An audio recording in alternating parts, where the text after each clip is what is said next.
ठीक है, तो आज है centre of mass and cohesion का लेक्चर नंबर 2। ठीक है, सिस्टम पार्टिकल के दो हिस्से में पढ़ रहे हैं, पहले ही बता दिया था।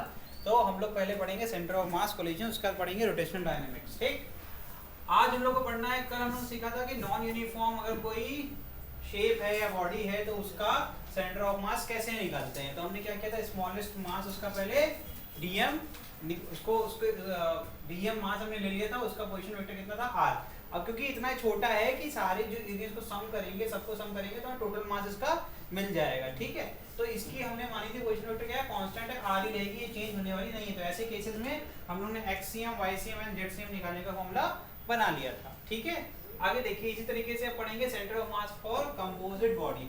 कंपोजिट वर्ड का मतलब क्या होता है, दो अलग अलग बॉडीज को अगर हम जोड़ दें तो एक नई बॉडी जो बनती है उसे कहते हैं कंपोजिट बॉडी। सामने क्या दिख रहा है, एक डिस्क दिख रही है और एक स्क्वायर या फिर रेक्टेंगुलर शेप का एक बॉडी आपको दिख रहा है। दोनों क्या है, सॉलिड। शेडेड पोर्शन का मतलब क्या होता है कि वहां पर वो सॉलिड है। ठीक है, और जहां पर भी आपको वैकेंट स्पेस है मतलब वहां पर कुछ भी नहीं है। ठीक, जब भी कोई यूनिफॉर्म शेप होता है तो उसका सेंटर ऑफ मास हमेशा क्या होता है, बॉडी के यूनिफॉर्म शेप के सेंटर पर पाया जाता है। ये आपको पहले से पता होना चाहिए। नॉन यूनिफॉर्म शेप में तो हम लोग को फाइंड आउट करने के लिए एक फॉर्मूला ऑलरेडी बना लिया है।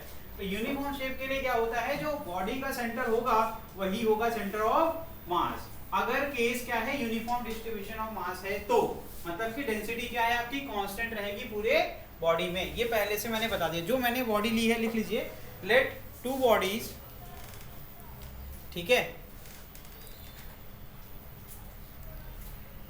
Of mass md and ms, md मतलब डिस्क एंड ms मतलब स्क्वायर, मास ऑफ स्क्वायर। ठीक है, are combined to make a composite body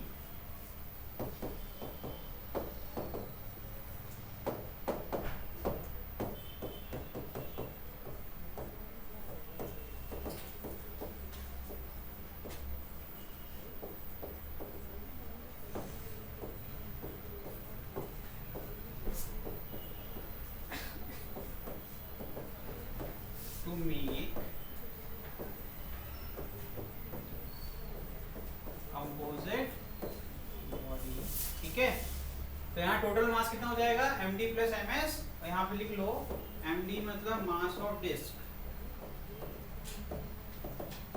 और ms मतलब मास ऑफ,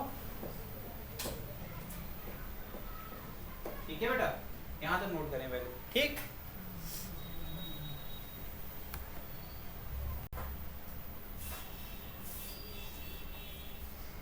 तो यहाँ पे अगर हम लोग चाहें md को लिख सकते हैं मास per unit area into area. बात तो सही है, अरे m upon a into a करेंगे तो मिलेगा तो m ही ना। ठीक है, समझ में आ रहा है। और इसको क्या लिख सकते हैं, इसको लिख सकते हैं सिग्मा। क्या लिख सकते हैं, सिग्मा इंटू ad क्या है, एरिया ऑफ डिस्क। इसी प्रकार से for square mass per unit area, इससे सिग्मा हम डेंसिटी के फॉर्म में करना चाहते हैं, ये हो जाएगा एरिया मतलब एरिया ऑफ स्क्वायर। ठीक है, समझ में आ रहा है। दोनों की डेंसिटी हम चाह रहे हैं, डेंसिटी के फॉर्म में लिखना चाहते हैं, सिग्मा हो जाएगा सिग्मा ए एस। ये हो गया तुम्हारा इक्वेशन नंबर, ये हो गया इक्वेशन नंबर। इसमें कोई दिक्कत, यहाँ तक ठीक है।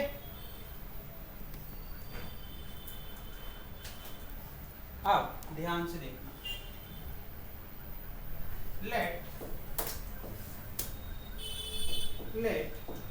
Location of centre of mass of disc is given by xd, yd। ये क्या कोऑर्डिनेट्स हैं किसके, सेंटर ऑफ मास के। And location of centre of mass of square क्या है वो, X S comma Y S. Is it okay.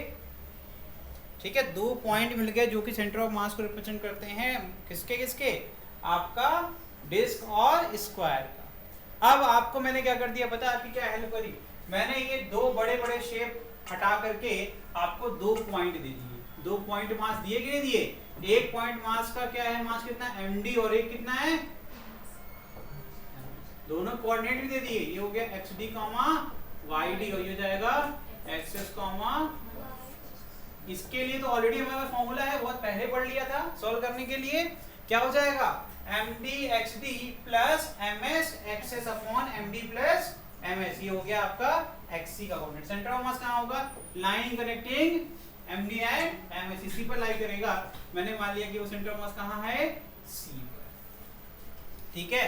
तो यहां से क्या निकलेगा, निकलेगा xc yc, is it okay, xc yc, xcm ycm, तो इसका फॉर्मूला पहले से पता था, तो क्या हो जाएगा, देन कोऑर्डिनेट्स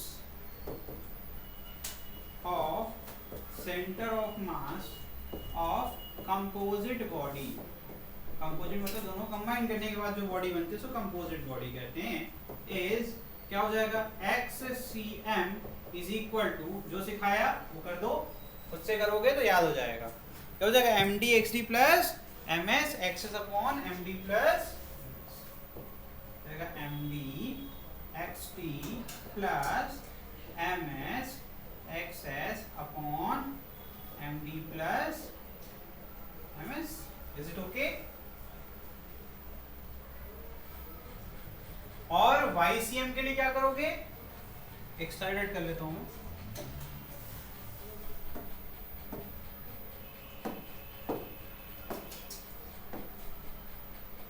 देखो बेटे, तो यहां से मैंने XCM लिख दिया, वापस से लिख दे रहा हूं, जिसको दिख नहीं रहा हो नीचे, क्या था भाई, md xd plus ms xs upon md plus YCM क्या हो जाएगा, md yd plus ms ys upon md plus, is it okay. ये क्या है, सेंटर ऑफ मास मिल गया। तो बेसिकली अगर एक्चुअल फिगर में हम दिखाना चाहें तो हम कहाँ दिखाएंगे, अगर ये सेंटर ऑफ मास है, मतलब ये क्या हो जाएगा, यहाँ पर अगर md को रिप्रेजेंट कर सकें और यहाँ पर ms को, तो line connecting md and ms, इनके बीच में कहीं पर क्या होगा, सेंटर ऑफ मास C हो सकता है। समझ में आ रहा है कि नहीं आ रहा है, ठीक है, आगे बढ़ जाएं। तो अगर हम चाहें तो इसको कन्वर्ट करना चाहें इन टर्म्स ऑफ एरिया, तो कैसे करेंगे हम लोग, बताइए कैसे करोगे, जल्दी करके दिखाओ। जब वैल्यू पुट करेंगे तो आपको यहां से मिलेगा, इधर देखो, इसको लिख सकते हैं AD XD plus AS XS upon AD plus AS, एक और फॉर्मूला मिल गया तो मैंने यहाँ इन टर्म्स ऑफ एरिया। इसी प्रकार से यहाँ पर इसका फॉर्मूला बन जाएगा AD YD plus AS YS upon AD plus, AD क्या है, एरिया ऑफ डिस्क, और AS क्या है, एरिया ऑफ स्क्वायर, और XD और XS क्या है, कोऑर्डिनेट्स, ठीक है। ध्यान रखना ये फॉर्मूला बहुत काम का है, इन केस ऑफ कैविटी बहुत यूज होगा ये फॉर्मूला, ठीक है। इसको अच्छे से करो, आगे बढ़ जाएं। चलिए देखिए नेक्स्ट,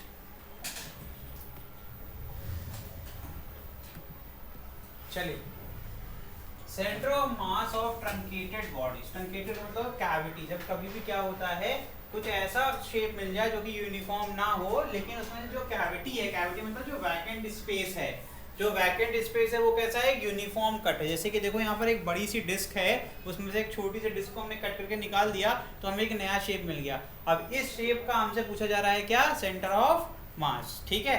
अब सुनना ध्यान से, सॉल्व कैसे करते हैं ऐसे क्वेश्चंस को। तो सेंटर ऑफ मास, पहली प्रॉपर्टी लिख जाओ, इसको दिमाग में याद करो कि जिधर डेंसिटी ऑफ मास ज्यादा होगा, सेंटर ऑफ मास हमेशा उधर शिफ्ट कर जाएगा, मतलब जहां पर ज्यादा मास डेंस होगा उधर ही सेंटर ऑफ मास शिफ्ट होगा। तो अगर यहाँ से कैविटी करी, सेंटर ऑफ मास कहाँ जाएगा, इस तरफ शिफ्ट हो जाएगा, तो किधर चला जाएगा वो, कुछ यहाँ पर पाया जाएगा नया सेंटर ऑफ मास, ठीक है, इसको शिफ्टिंग ऑफ सेंटर ऑफ मास कहते हैं। रीजन क्या हुआ, मास आपका यहाँ से निकाल लिया गया, तो मतलब इसका मतलब है जो रिमेनिंग है उसी मास के रेस्पेक्ट में सेंटर ऑफ मास काम करेगा, क्योंकि अगेन सेंटर ऑफ मास की डिफिनेशन क्या थी कि ये वो पॉइंट है जहां पर टोटल मास को आप इमेजिन कर सकते हैं। ठीक, तो इसका मतलब टोटल मास वही होगा जहां सारे मास आपके इकट्ठा पाए जाएंगे, जहां खाली वहां सेंटर ऑफ मास नहीं होगा। लेकिन पता है कुछ स्पेशल केसेस में आपका centre of mass outside the body भी होता है, जैसे कि अभी कंपोजिशन पढ़े तुम, आउटसाइड था कि नहीं था, दोनों में नहीं था यार, किसी में हो सकता है। रिंग वाले शेप में तुम देखोगे, रिंग में तो सेंटर पे पाया जाता है, सेंटर में तो रिंग में तो जहाँ सेंटर है रिंग का वहां पे तो कोई मास ही नहीं है, तो सेंटर ऑफ मास ये जरूरी नहीं है कि हमेशा बॉडी के अंदर ही हो, बस ध्यान ये रखना है कि वो हमेशा उस तरफ शिफ्ट होता है जहां पर डेंसिटी ऑफ मास ज्यादा होगा। ठीक है, तो इस केस में अगर ये ओरिजिनल अपने पॉइंट से शिफ्ट हुआ, उसका कारण क्या था कि आपने कैविटी जहां क्रिएट करी, उससे क्या हो गया कि डेंसिटी का इम्बैलेंस आ गया, मास डेंसिटी आपके किधर था, आपके लेफ्ट साइड में ज्यादा था, इसलिए लेफ्ट साइड में शिफ्ट हो गया। ठीक, अब इसको सॉल्व कैसे करेंगे, अब ये तो बात ऐसे वर्बली बोल रहे हैं, इसका कुछ प्रूफ होना चाहिए ना, तो इसका तरीका क्या है यार, देखो पहले तो ओरिजिनल सेंटर ऑफ मास क्या रहा होगा, ये रहा होगा, तो सिंपल तरीका है कि आप ये निकाल लोगे साइन से, बिल्कुल निकाल लोगे, फिर आप इसका भी अलग से निकाल सकते हो, बिल्कुल निकाल सकते हो, है ना, फिर क्या करोगे, सब्ट्रैक्ट कर दोगे, क्या कर दोगे, सब्ट्रैक्ट कर दोगे, तुम्हें क्या मिल जाएगा, ओरिजिनल सेंटर ऑफ मास। ठीक है, तो लिखिए to find the centre of mass of truncated body, लिखिए to find the COM of truncated body, truncated मतलब बता दिया ना मैंने, इसमें कैविटी पाई जाए, ट्रंकेटेड बॉडी, या फिर ब्रैकेट में बॉडी विथ कैविटी, ब्रैकेट में लिख सकते हो, बॉडी विथ कैविटी लिख सकते हो। ठीक है, we use superposition principle, we use superposition principle. ठीक है, हम लोग सुपरपोजिशन प्रिंसिपल का इस्तेमाल कर सकते हैं। Step 1, we restore the removed portion, step 1 क्या है, we restore the removed portion. हम लोग सबसे पहले क्या करते हैं, रिमूव्ड पोर्शन को रिस्टोर करते हैं, देखो यहाँ पर। ठीक है, ठीक,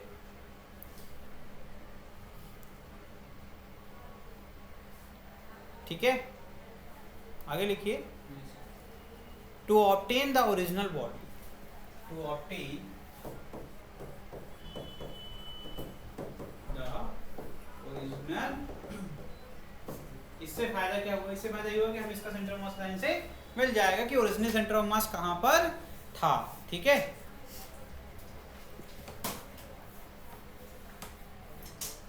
देन लिखिए जो फॉर्मूला बनता है, जो फॉर्मूला बनता है वो कैसा बनेगा, ओरिजिनल मास, ठीक है, minus mass removed, mass of removed part minus mass of removed part, क्या है, स्मॉल है, ये स्क्वायर ब्रैकेट क्लोज हो गया, इज इक्वल टू ये बात वही है, कहाँ 10 का कुछ है उधर से,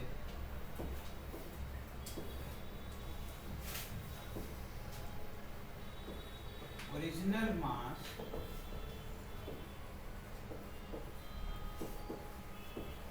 प्लस माइनस मास ऑफ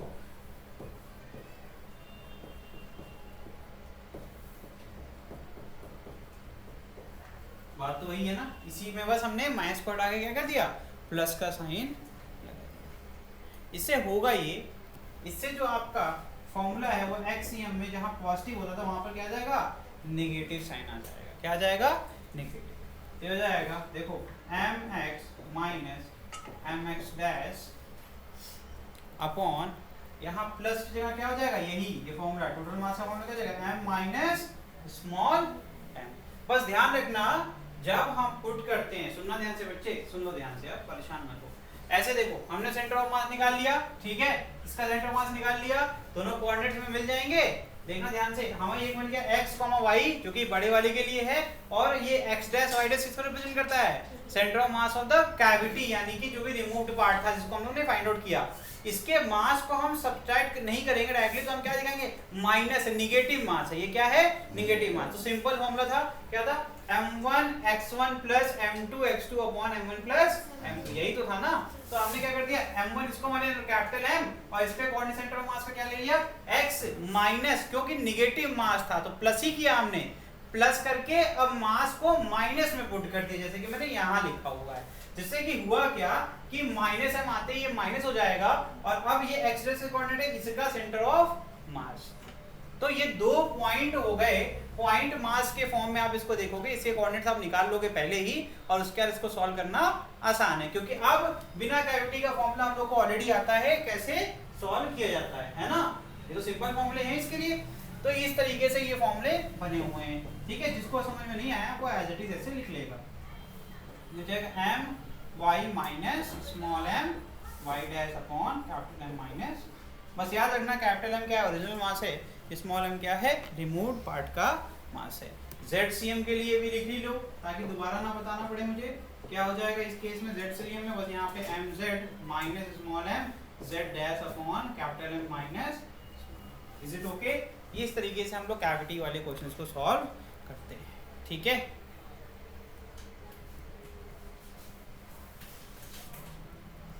जहां पर x dash y dash z dash क्या है? सेंटर ऑफ मास है किसका? Removed part. जिसको नहीं आता वो यहां लिख लीजिए, x dash y dash z dash are COM of removed, ठीक है। चलिए भाई आगे बढ़ जाएं। नेक्स्ट टॉपिक है आपका सेंटर ऑफ ग्रेविटी। देखिए नेक्स्ट, सेंटर ऑफ ग्रेविटी, ये थोड़ा अलग होता है। Centre of gravity of a body is that point where it is assumed that the gravitational force of earth या फिर weight of the body acts on it. ध्यान रखना, इसमें देखा जाए तो वैसे 90% ऑफ टाइम तो लगेगा कि सेम है सेंटर ऑफ मास और ये, क्योंकि सेंटर ऑफ मास बोला गया कि जहां पर total mass of the body को हम लोग अज्यूम करेंगे। अच्छा ये बताओ, अब हम ग्रेविटेशनल फोर्स की बात कर रहे हैं, तो ये वो पॉइंट हो जाएगा जहां पर हम ये मानेंगे ग्रेविटेशनल फोर्स बॉडी पर लग रहा है, तो उस पॉइंट को हम क्या बोलेंगे? तो इस बार हम लोग किसके ऊपर डिपेंड करते हैं? हम ग्रेविटेशनल फोर्स के ऊपर निर्भर है कि जिस पॉइंट पर ग्रेविटेशनल फोर्स लगेगा बॉडी पे, वही हो जाएगा सेंटर ऑफ ग्रेविटी। समझ में आ रहा है? यहाँ मास की कोई बात नहीं की जा रही। In normal cases if the acceleration due to gravity remains the same throughout the mass distribution, then center of gravity coincide with the center of mass। तो कहाँ ऐसा होगा? इसको पढ़ते ही समझ में आ गया कि ऐसा किस केस में होता है जब आपकी acceleration due to gravity same नहीं रहती है। तो एक चीज तो क्लियर है, जब तक अर्थ पे रहेंगे तब तक कोई टेंशन नहीं है, क्योंकि अर्थ पर हम कहीं भी चले जाएंगे तो g की वैल्यू सेम मिलेगी।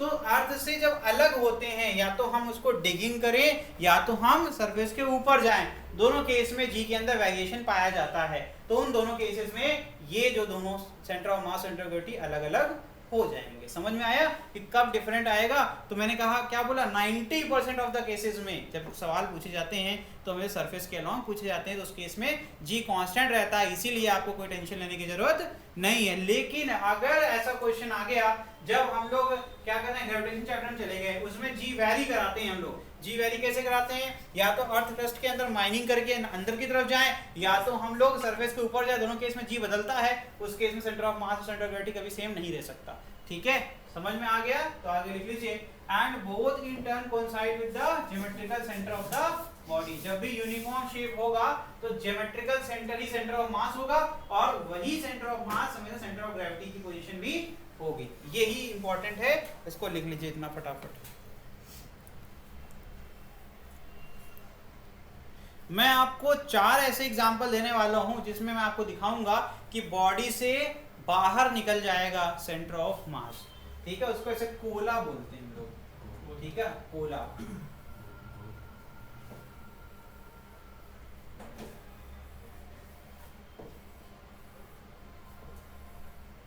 ये सब शेप है वैसे तो, ठीक है, ये क्या है, ये रिंग है, ये क्या है, रिंग।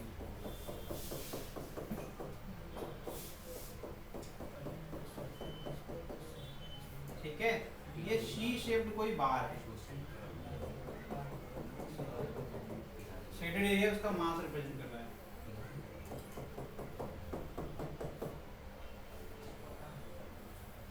ये ट्रायंगुलर बार है।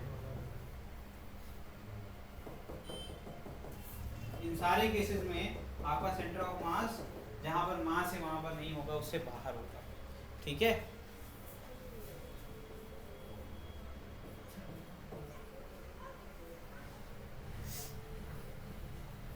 ये पूरा सेंटर में नहीं होता, थोड़ा क्लोज टू होता है, यहाँ पर पाया जाता है। अगर इक्विलेटरल है तो उसके सेंटर से कोइंसाइड करेगा। ठीक है,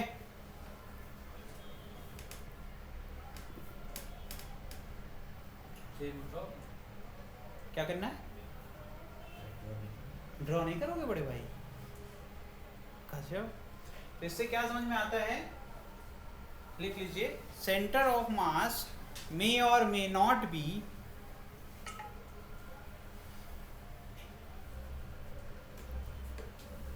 present at the point where mass may or may not exist.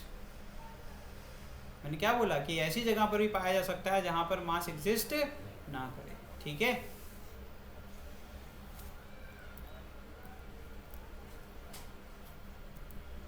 तो इससे समझ में आता है कि जो इंपॉर्टेंट है मैं वो लिखता हूं नोट करके कि position of centre of mass depends on shape of body. ज्यादा तो इसी पे डिपेंड करता है कि शेप क्या है। ठीक है, ज्यादा डिपेंड किस पे करता है कि शेप बॉडी का क्या है।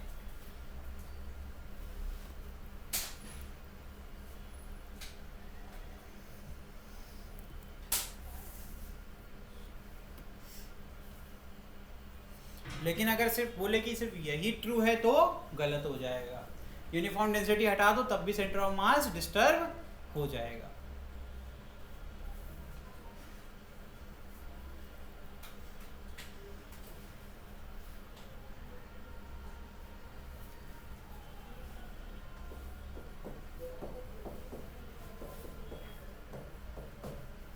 For shape A and C, इसके आगे लिखिएगा for shape A and C,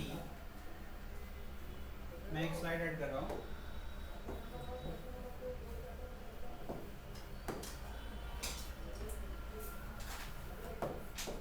for shape A and C centre of mass depends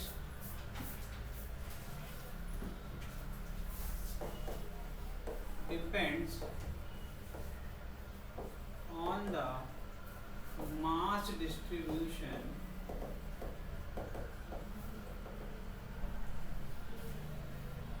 of the body within it।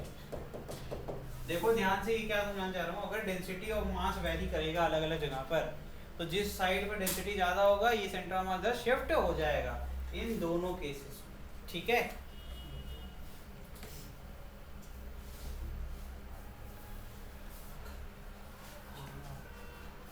ठीक है, डन, आगे बढ़ जाएं। हो गया भाई सबका?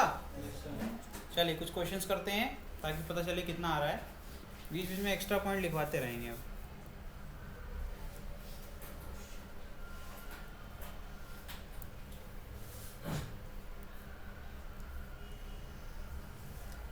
चलो अच्छा, 8 इंपॉर्टेंट सेंटर ऑफ मास लिख लो शेप्स के लिए, डिफरेंट शेप के लिए। ठीक है, लिखिए इसके अंदर, क्योंकि क्वेश्चंस में बाद में आएंगे तो बाद में क्वेश्चन के थ्रू पढ़ाएंगे, इससे अच्छा अभी पढ़ा दे। पढ़ाना तब भी है, अभी भी है, तभी पढ़ लो। लिखिए इसमें हेडिंग लिखिए centre of mass of some uniform.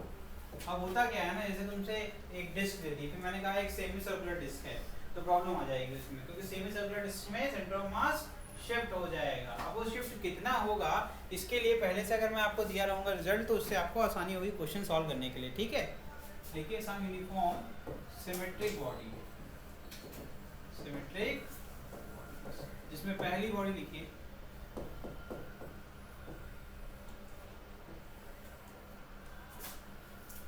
ठीक है, आपको भी बताइए क्या है, ठीक है।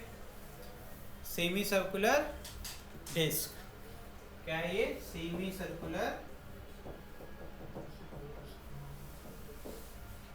अगर मैंने ये शेड ना लगाया होता तो क्या बन जाता है, ये सेमी सर्कुलर रिंग बन जाता, ठीक है बच्चे। तो जो सेंटर ऑफ मास है वो कहाँ किस लाइन पे लाई करेगा, वो सेंटर वाली पे, लेकिन वो शिफ्ट कितना होगा ये बता देते हैं आपको। जो इसकी डिस्टेंस है वो कितनी है, देखिए 4r/3π, 4r/3π, वेयर r क्या है, रेडियस ऑफ द डिस्क, ठीक है, समझ में आ रहा है। नेक्स्ट लिखिए semi circular ring, semi circular ring, उस केस में क्या होगा,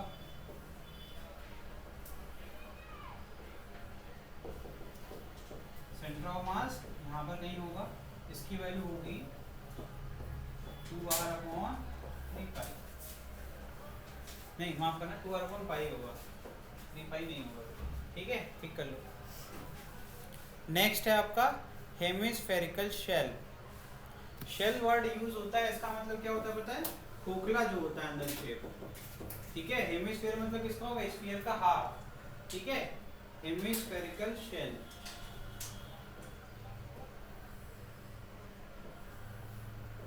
ठीक है, ये आपका सेंटर है। देखिए इसके अंदर जो इसका सेंटर ऑफ मास होगा वो r/2 डिस्टेंस पर होगा फ्रॉम द सेंटर। ठीक, कहाँ पर, ये हेमिस्फेरिकल शेल है, this is your hemispherical shell, मतलब अंदर से हॉलो है ये, हॉलो स्फीयर को आधा काट दिया यार, कैनवस की बॉल, ठीक है। नेक्स्ट है आपका सॉलिड हेमिस्फीयर,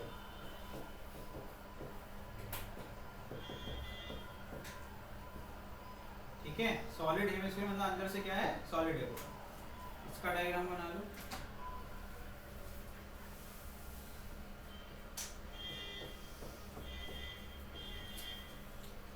इसका सेंटर ऑफ मास है आपका वो होता है, देखिए इसके अंदर 3r/8, 3r/8, r क्या है आपको अच्छे से पता है, दैट इज रेडियस, रेडियस कितना है 8, नोट कर लें इसको,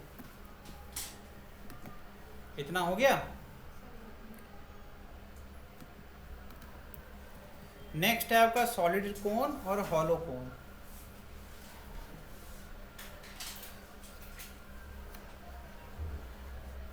नेक्स्ट कर दें,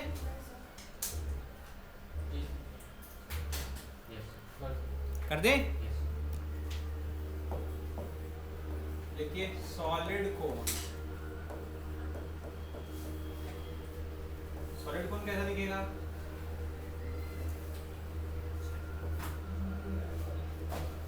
ठीक है ना, ये क्या है, पूरा फील्ड है।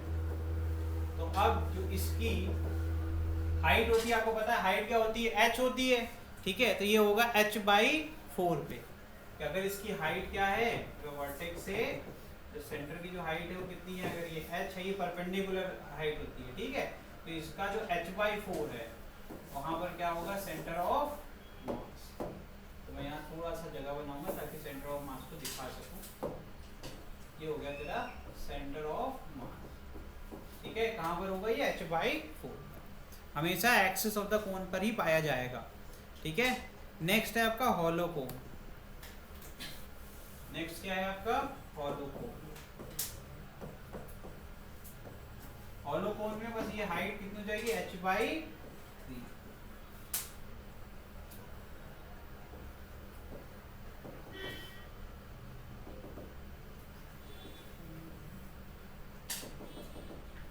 कितनी जाएगी, h/3, ये है आपका सेंटर ऑफ।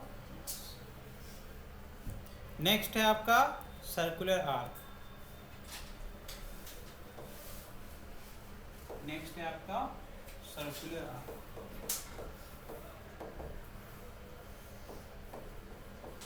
आर्क तो जानते ही हो, सर्कल से सर्कल का ही हिस्सा होता है। सेक्टर जो है वो एरिया रिप्रेजेंट करता है, तो पूरा सॉलिड होगा, ठीक है। जैसे डिस्क को कट करोगे आर्क के फॉर्म में तो क्या मिलेगा, सेक्टर मिलेगा। सर्कल को कट करोगे यानी कि रिंग को कट करोगे तो क्या मिलेगा, सर्कुलर आर्क मिलेगा, ठीक है।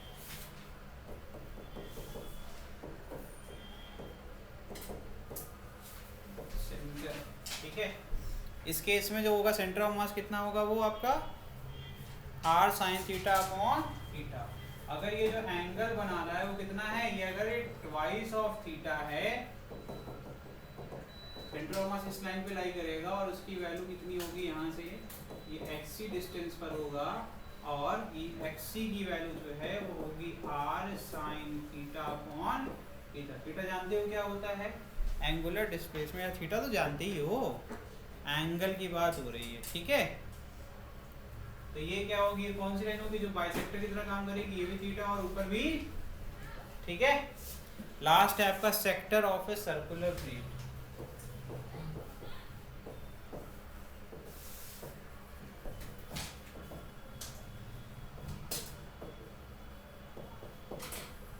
ठीक है, अब ये सॉलिड होगा,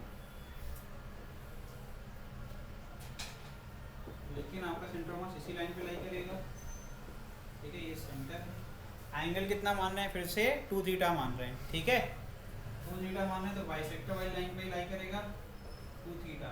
यहाँ कहीं सेंटर ऑफ मास होगा, इसकी डिस्टेंस यहाँ से मान लो xc, और इस बार xc की वैल्यू लिखो यहाँ पर 2r sin theta upon 3 theta, 2r sin theta upon 3। ये सारे आपके हो गए।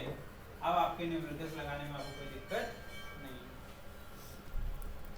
हमेशा याद रखना थीटा किस में रखोगे, रेडियन रखो, किस में रखोगे, radian. Theta in radian, theta in radian,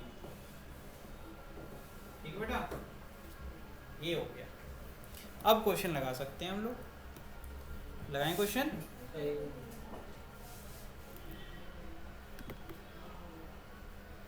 चलिए देखिए क्वेश्चन करते हैं। यहाँ क्या दिया हुआ, 2 बॉडीज ऑफ इक्वल मास है प्लेस एट 0,0 एंड a, 0, और दिया हुआ at a/2, a√3/2 find out the coordinates of centre of mass. 3 mass हैं आपके और सारे के सारे इक्वल मास है, तो यहाँ पर भी मास m मान लो, यहाँ पर भी मास m मान लो, यहाँ पर भी मास m मान लो, तीनों जगह सेम मास है, बस कोऑर्डिनेट चेंज है। आई थिंक निकालना बहुत आसान है, जल्दी सेंटर ऑफ मास निकाल के मुझे आंसर बताइए, ठीक है। जल्दी से करके मुझे आंसर बताइए, बहुत आसान क्वेश्चन दिया हुआ है। देखिए भाई, चलो भाई क्वेश्चन देखो कितना आसान था। तो सिंपल था ये, इसमें एक ही फॉर्मूला लग रहा है। xcm डिस्क्रीट के लिए कितने पार्टिकल, 1 2 3, तो क्या हो जाएगा formula, m1 x1 plus m2 x2 plus m2 m3 y3। Sir m3 x3 होगा ना? अरे भाई गर्मी लग रही है तो दिमाग भी गर्म हो गया, काम नहीं कर रहा है। ycm क्या हो जाएगा, m1 y1 plus m2 y2 plus m3 upon m1 plus m2 plus, क्या इसमें वैल्यू भी पुट नहीं कर सकते हैं आप। एक तो क्लियर हो गया, ये वाला पार्ट तो 0 ही होने वाला है, तो m1 पुट भी क्यों करेंगे, क्योंकि x1 y1 0 0 है। देखो 0, 0, ये भैया हो गया x1, y1, इसको ले लो x2, y2, क्या लोगे इसको, ये हो जाएगा x2, y2, हो जाएगा यार x3, y3, भैया पुट कर लो वैल्यू। तीनों में मास सेम है, तो देखो ध्यान से कैसे किया जाता है, m1 m2 m3 तीनों सेम है तो बाहर ले लेंगे, तो यहाँ पहले लिख लो ऐसे, तो यहाँ हो जाएगा m1 इज इक्वल टू, ये गिवन है, ठीक है, इज इक्वल टू क्या हो जाएगा m, ठीक है, क्या हो जाएगा ये m।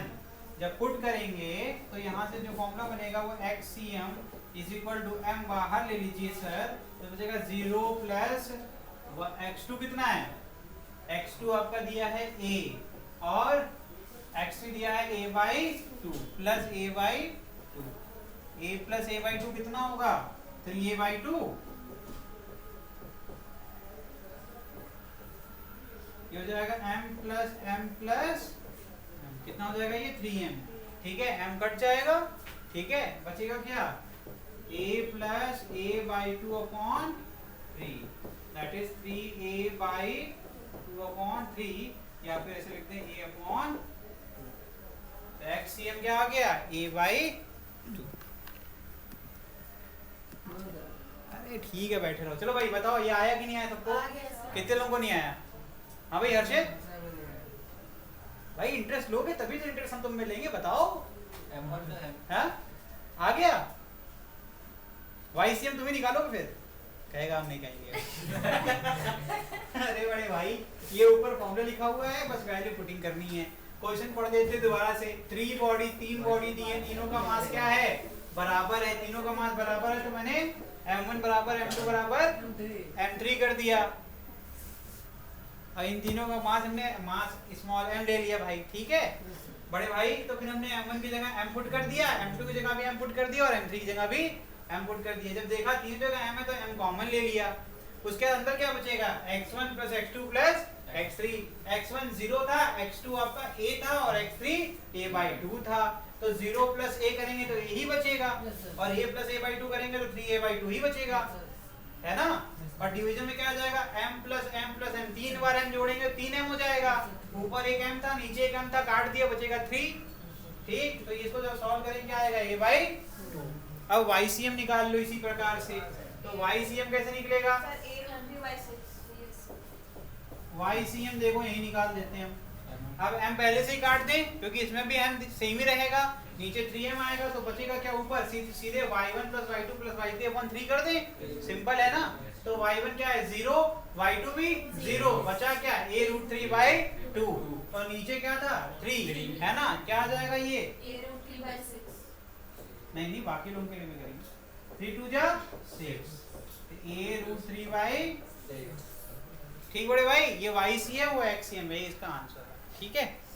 चलिए अगला क्वेश्चन करते हैं। अगला तो और बेकार है।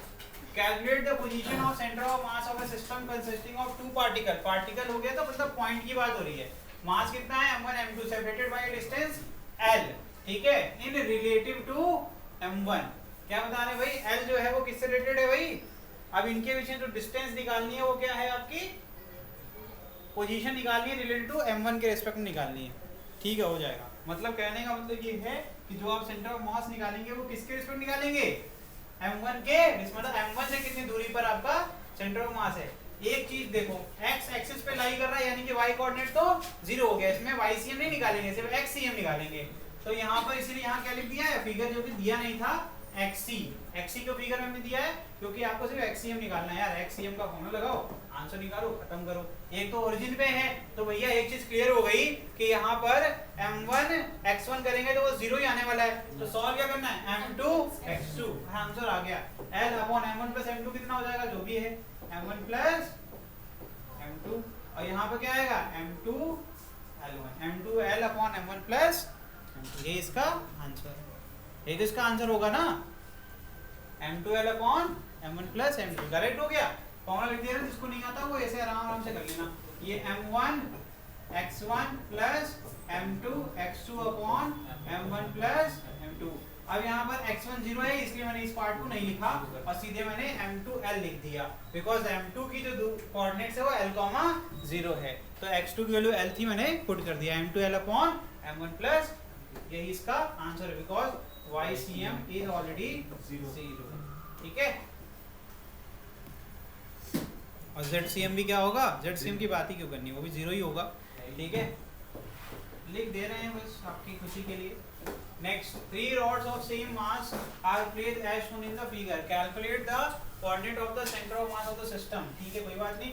इन तीनों का centre of mass, combined centre of मास निकालना है। तो पहले इंडिविजुअल रॉड का निकालना, फिर उसको पॉइंट मास से रिप्लेस कर देना, 3 मिल जाएंगे, 3 कोऑर्डिनेट मिल जाएंगे, 2 को एक बार सॉल्व कर लेना, फिर जो आंसर आएगा उसको फिर लास्ट में सॉल्व कर लेना, आंसर जल्दी हो गया।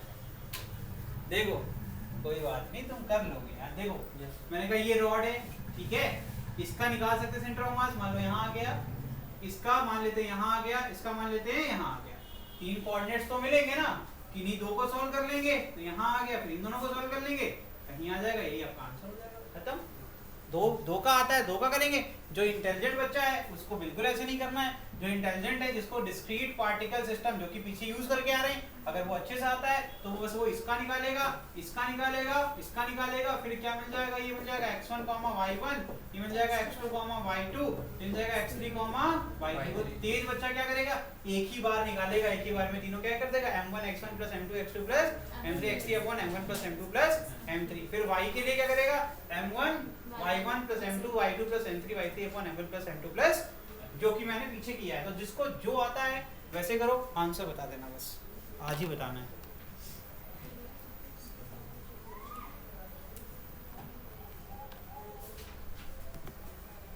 चलो देखो भाई कैसे करते हैं, टाइम वेस्ट हो रहा है।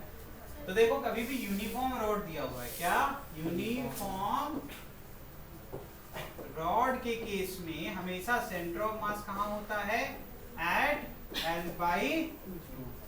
जो भी उसका लेंथ है उसके l/2 पर होगा। तो l/2 पर उसके कोऑर्डिनेट्स निकाल लीजिए, आपको आंसर आ जाएगा।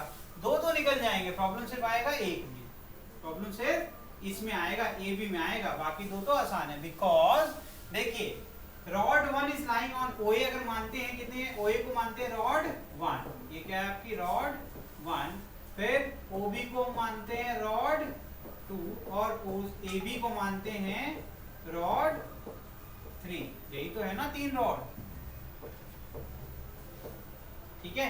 AB को मान लिया रॉड 3। तो पहले दो के लिए l/2 करेंगे तो कोऑर्डिनेट्स निकालना बहुत आसान है, बिकॉज एक तो x एक्सिस पे और एक y एक्सिस में। अगर O से B की डिस्टेंस कितनी है a, तो इसका हाफ करेंगे तो मिल जाएगा कोऑर्डिनेट 0, a/2। क्या मिल जाएगा, 0, a/2। ये तो सिंपल था, है ना।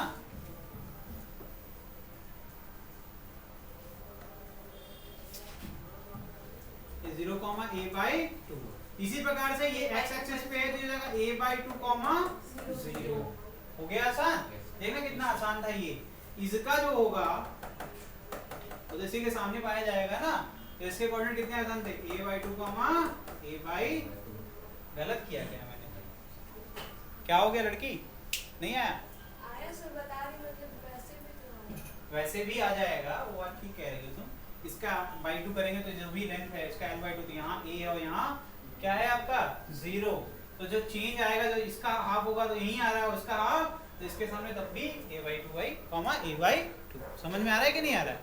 इस तरीके से तीनों कोऑर्डिनेट मिल गए, काम खत्म हो गया। अब आंसर आने वाला है, that is xcm is equal to क्या आ जाएगा बताइए, m1। अब तीनों का क्या सेम मास है ना, तो सेम मास वाला केस है। इस केस में भी क्या हो जाएगा, m1 is equal to m2 is equal to m3 is equal to m। तो इसको सिंपल यार 3m नीचे लिख लो और ऊपर m को कॉमन कर लो। अब x1 plus x2 plus x3 कर लेंगे। x1 क्या है बताइए, a/2। x1 इसको मानते हैं, ये x1 हो गया, ये हो गया तुम्हारा रॉड 2 के लिए। लिखें कहाँ लिखें, यही लिख देते हैं x2, y2, और ये हो जाएगा x3, y3। तो यहाँ भी लिख देते हैं, ये हो जाएगा y1। ठीक है, चलो अब आराम से साथ में बोलना। x1 कितना है, a/2, x2 कितना है 0 और x3 कितना है a/2, मतलब ये बचेगा a।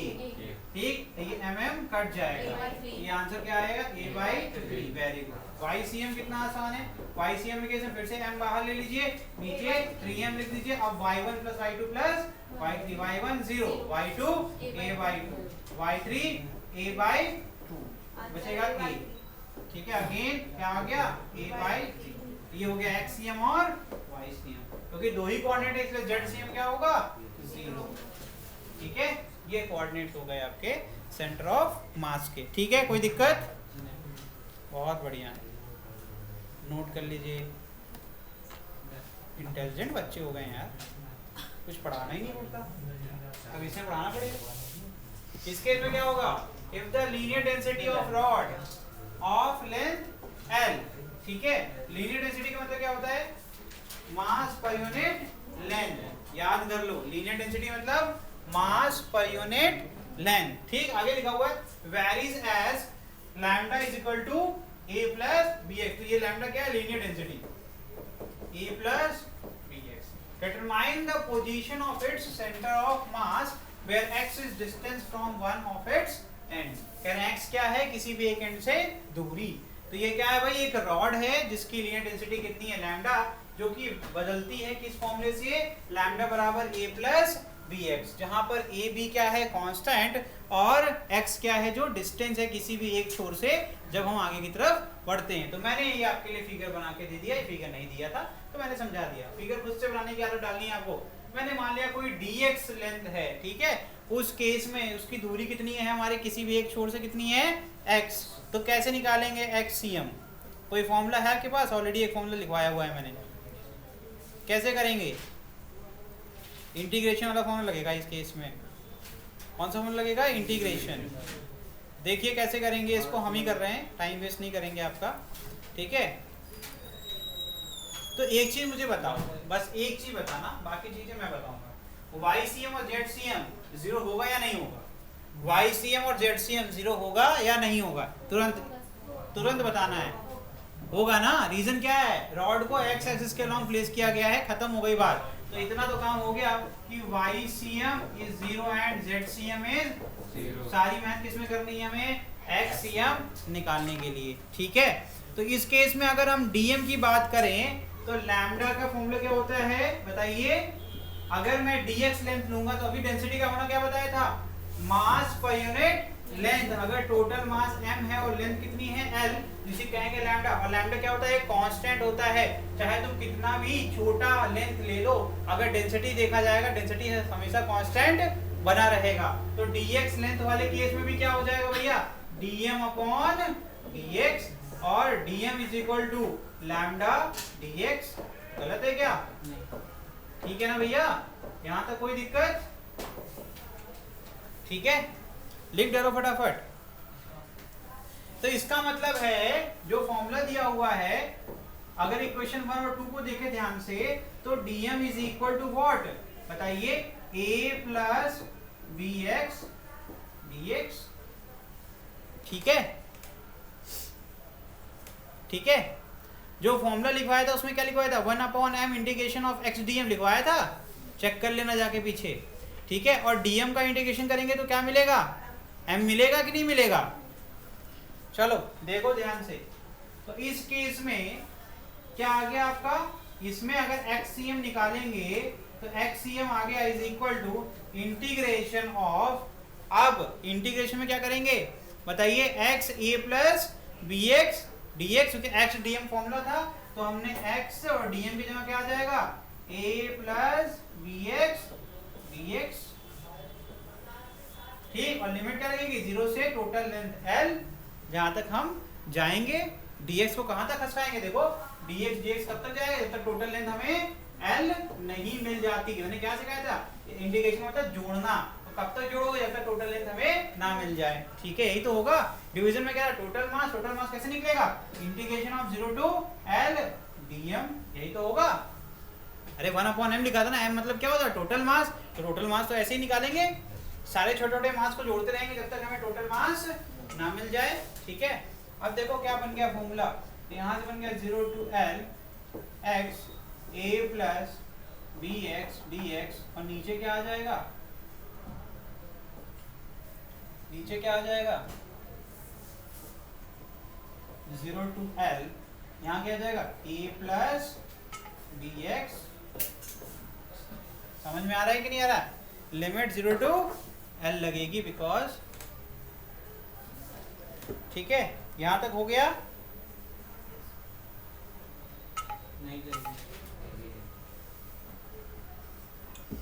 नहीं आया,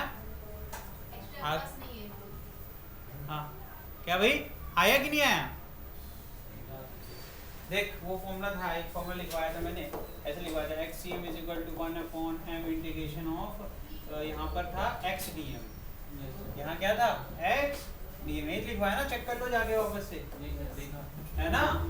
अब इस केस में देखो हमने वही किया है सेम, यहाँ पर ये dm क्या है, स्मॉल पोर्शन ऑफ मास है इस पूरी लेंथ का, ठीक। तो मैंने कहा dm मतलब इंटीग्रेशन मतलब क्या था, एडिशन, तो इंटीग्रेट करेंगे अगर dm को तो हमें क्या मिलेगा, टोटल मास मिलेगा। डिवीजन में टोटल मास होना चाहिए था, तो मैंने टोटल मास को ही बस इंटीग्रेशन के फॉर्म में लिख दिया, बाकी न्यूमरेटर में तो सेम है, x dm dm की वैल्यू कितनी थी a प्लस बी एक्स। यार ये सब चलिए भाई, अब इसको सिंपल इंटीग्रेशन आ जाएगा। इसमें देखो यहाँ पर ब्रैकेट मिलेगा ए एक्स बी एक्स स्क्वायर और डी एक्स दोनों में मल्टीप्लाई हो जाता है। बेसिक पढ़ के आए होगे तो कर लोगे, नहीं तो नहीं कर पाओगे। हो जाएगा ए एक्स डी एक्स, अब ये क्या है कांस्टेंट बाहर चला जाएगा, plus B x square D X और इंटीग्रेशन लगेगा 0 टू एल।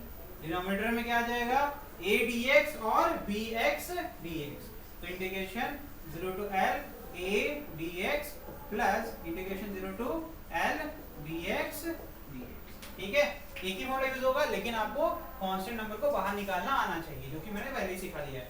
इसमें एक फॉर्मूला होता है x की पावर n dx। इसका फॉर्मूला का इस्तेमाल कैसे करेंगे, x की power n plus 1 upon n plus 1 plus c। ठीक है, तो यहाँ पर पावर कितनी है, इस केस में पावर 1 है, इस केस में पावर 0। तो यहाँ पर क्या है इंटीग्रेशन ऑफ dx क्या आता है, इंटीग्रेशन ऑफ dx भी रट जाओ, ये होता है x। क्या होता है x।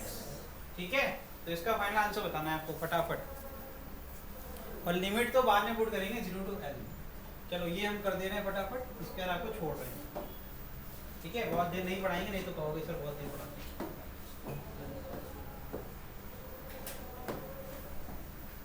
चलिए ठीक है, ये लास्ट है। तो यहाँ से क्या आएगा, क्या बारिश हो रही है बात? नहीं सर, बारिश नहीं हो रही ना, नहीं हो रही। खुश नहीं हो जाते हैं। नहीं बारिश अगर हो रही होती तो पढ़ते रहते, जब तक बारिश नहीं होती क्या करोगे? तो ये क्या हो जाएगा a x D x plus b बाहर आ जाएगा 0 to l x square D x. Denominator में ए बाहर आ जाएगा integration of d x 0 to l plus b बाहर आ जाएगा x D x 0 to. Simple है। अब यहाँ डायरेक्टली आंसर लिखने वाला हूँ मैं। अब यहाँ क्या जाएगा ए, यहाँ पर एक्स स्क्वायर बाई हो जाएगा एक्स स्क्वायर बाई 2, यहाँ लिमिट लगेगी 0 टू एल। ठीक है, plus B X cube upon 3 और यहाँ लिमिट लगेगा 0 टू, और नीचे क्या आ जाएगा a x 0 to l plus B x square by 2 0 to. ठीक है, पहले अपर लिमिट पुट करते हैं, बाद में लोअर लिमिट। तो पहले L square by 2 minus 0 by 2, 0 वाला टर्म तो वैसे ही खत्म हो जाएगा, तो बचेगा क्या एल स्क्वायर बाई 2 हो जाएगा A L square by 2 plus यहाँ पर बी एल क्यूब बाई 3। ठीक है, upon A again L minus 0 क्या होगा L A L plus B L square by 2। अब एलसीएम ले लीजिए और सिंप्लीफाई कर लीजिए, जो भी इसका आंसर आएगा वही इसका आंसर। ठीक है, तो इसका आंसर आएगा एल 3a प्लस 2bl। करोगे तो तुम्हारा भी यही आ जाएगा, कोई दिक्कत की बात नहीं है। 2bl स्क्वायर होगा ना, 2bl l जाएगा तो l स्क्वायर नहीं हो जाएगा, upon 3 into 2a plus bl upon. ठीक है, सही है। अरे बड़ी बहन, यहाँ से एल स्क्वायर मैं लिया, समझ गया, मैंने कैसे यहाँ से एल स्क्वायर कॉमन लेंगे, तो यहाँ क्योंकि स्क्वायर था एल क्यूब था।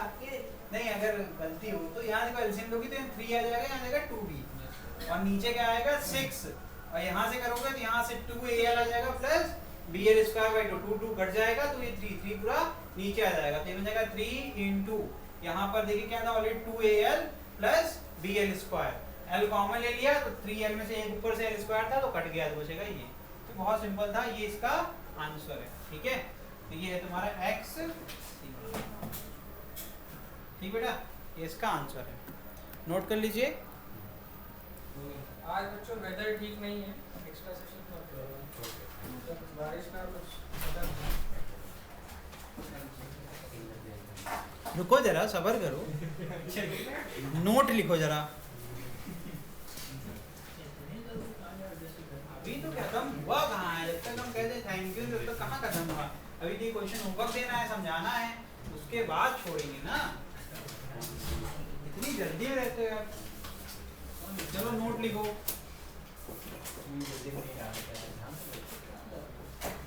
नोट लिखो जल्दी जल्दी। If the rod is of uniform density, if ये सब काम आएगा बहुत ज़्यादा, if rod is of uniform density, मतलब डेंसिटी वैरी नहीं करती अलग अलग पॉइंट पर, density lambda is equal to A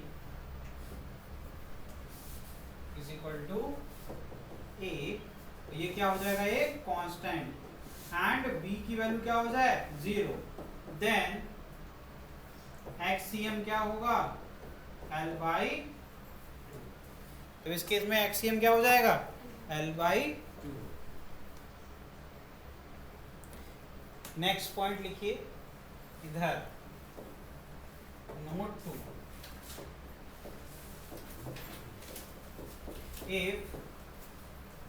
if lambda varies linearly, ठीक है, जैसे कि यहाँ पे लैम्डा इज इक्वल टू क्या हो जाए bx, एंड a की वैल्यू क्या हो गई 0, then XCM is equal to 12/3, तब क्या हो जाएगा 12/3। अब जा सकते हो, अब ये क्वेश्चन आएगा किसी प्रकार से आएगा, आप कर लेंगे, ठीक है। अब 3 केसेस एक ही क्वेश्चन के अंदर आपको मैंने पढ़ा दिए, ठीक है। अगली क्लास में हम लोग करेंगे कुछ क्वेश्चंस कैविटी के ऊपर, यानी कि ट्रंकेटेड बॉडी के ऊपर, और हम लोग आर्क वाले या फिर सेक्टर वाले के लिए करेंगे, उसका स्टार्ट करेंगे एक नया टॉपिक, ठीक है। Thank you.